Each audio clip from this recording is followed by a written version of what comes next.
the social media world can literally eat you alive, though, is the sucky part of it is the fact that, like, you can spend all of your effort and time, like, trying to just be present on social media. And it's not necessarily a good thing, like, you're just like, oh my God, I got to be present. I have to do these things and all the stuff, and I think though, once you figure out a system, like once you've done it for a few months and you figure out a system, it's because like I only have like 4 or 5 types of videos I post, maybe like 4. Yeah. And I can just recreate those. And I know how to, like, one of them, for example, is I just do a breakdown. Anytime a track is released that I produce, I do a breakdown. I know how to make it now. I can set the camera up, set the screen recorder up. I know how to do it. Yep. It takes like 15 minutes. Yeah. I mean, it took time to like figure it out. But once you figure out your process that works for you, like it's not that big a deal. Yeah. And it's like, we were literally just having a conversation about an hour ago about the fact that, like, trying as an audio professional or whatever term you want to use, like, trying to get past the hurdle of the, like, mental block of, like, if I don't release this, if I don't put something on social media today, then I'm never going to have another client. It's kind of a weird thing that, hopefully people that are listening can relate, who, producers and engineers and studio owners that do what we do. I'm hoping that I'm speaking to you saying, like, this is it's a hard thing to, like, just in your mind, you're thinking, I've got to DM people. I've got to create content. I've got to be present. I've got to, like, do these things. And sometimes it's hard to get over that block, Any day that I don't have something to post, I have, like, anxiety. I'm like, I need to film a video. Like, it's like a real thing. Like, it's a weird thing. And it's like, I think it says, like, we care about our business, like, want to make sure that we do get business, Yeah.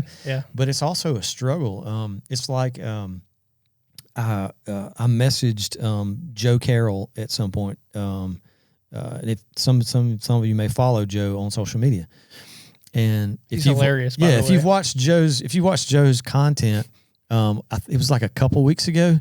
He's at the console in Treasure Isle, and he's doing a handstand on the Trident 80B. He's, like, flipped up, upside down, doing a handstand. And I had messaged him at one point after following all of his content for all these years, and Joe is, like, he's always doing a gear review. He has a masterclass he's doing, all these things, and he's making content from his sessions and stuff. And I asked him, and he had a hilarious answer, to be real honest with you. I said, Joe, like, how do you create all this content? I was like, do you have a schedule or a system or a thing that you do? Do you block off time, like, once a week, once a month, or whatever? And he just sent back an LOL, and then with a short explanation of, like, he's like, I have so many actual projects going on and tracking sessions and mixing. He was like, I have no idea how I do what I do. But when he said, in my position that I'm in, he's like, I can hire a content creator that comes in. And it's basically, a lot of times, some of the content Joe gets is, like, he doesn't have to be super involved in. Like, the content creator can just grab the stuff for him. And, I understand that not everybody's in that position to be able to hire that's my plan long term. Like, when I get in a position where I have so much work that I can't sit there and make content, I'm just going to hire some, like my friend Jordan, who Jordan. Shout out to Jordan Easler. Yeah, Jordan Easler. I think his company's Forward Marketing. Yep. Hire someone like him just to come in and do it for you. Like, and it's if you have that, if you have the ability to do that, then obviously that's the way to go, because somebody can help you schedule your stuff. Yeah.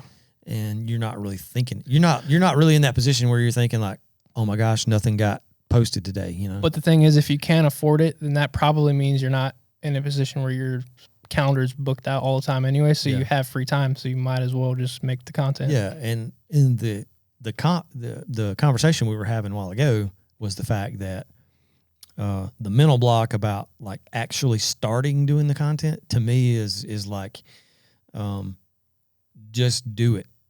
Like, you know what I mean? Like, force yourself literally to, like, just do it. You're going to, and like me, like, I feel totally, like, weird about, like, I don't know the right word, but, like, I feel weird about making content with my face in the thing, you know. Like, I feel you. don't, I remember there was one day in particular, probably like 3 years ago at this point, where I made a decision. I was like, all right, if I want a career in this, I have to make content. And it's awkward and uncomfortable at first, but it's like, I was like, I just have to do it. If I want to do this, then I have to, and it doesn't matter how I feel about it. Like, you know, and obviously, like, if you go back and watch my old content, it's so, like, I didn't know how to talk to a camera, and it's so weird and awkward. But it's just like producing. Like, if you do it enough, you're gonna get better at it. And maybe we can tag some of Jesse's old content in we'll this too. Just this is an example of how do you begin? How do you start your content? But what is funny though about the content? Around that time, I made a video for Cradle Audio, like a God Particle video. Right. And it's so awkward and cringy, but they ran it as a Facebook ad for like 3 years. Wow. Which is insane. So that is wild. And then that actually opened up some other opportunities to get like free plugins from Cradle and do some other content stuff. Yeah, which is wild. Talk a little bit about that, man, because I know you've been involved with several companies that have done promo ads and whatnot, and literally for you, unless you correct me if I'm wrong, but like a lot of the ad stuff that and free plugins and stuff that you've gotten, basically you took it upon yourself to make a video about a certain plugin or a virtual instrument or whatever it was.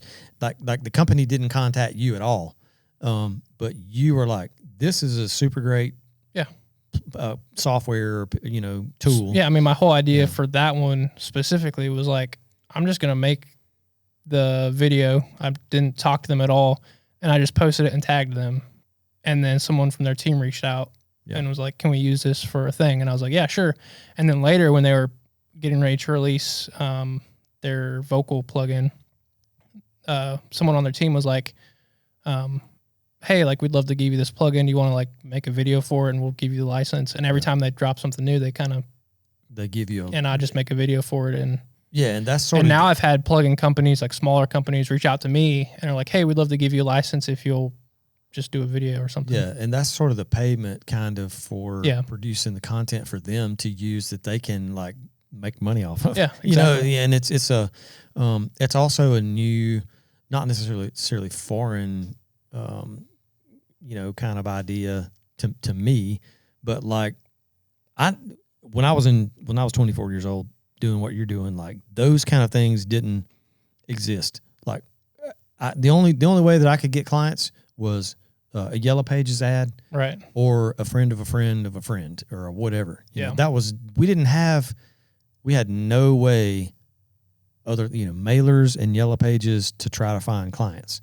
Right. So now in the world that we're, you know, operating in, with so many plugin companies and so many software developers and so many this, that, and the other, people are like, they're dying for you to like create content for their product. Exactly. And they're willing to be like, "Oh, here's a free license." Or if you have enough followers, they'll be like, "Here's $3,000. We're going to run this for a month." You know, those kind of things. There's YouTubers and content creators that the music they make isn't necessarily like commercially, like it doesn't sound like commercial music you hear on the radio. Yeah. But they make a full living just reviewing plugins or making stuff with the plugins and doing videos. Like that's a whole other lane that you can do. And you know what I mean? It's really cool. Yeah. And you know, that's kind of another point we can make, as far as like independent or freelance music producers, whatever. Like,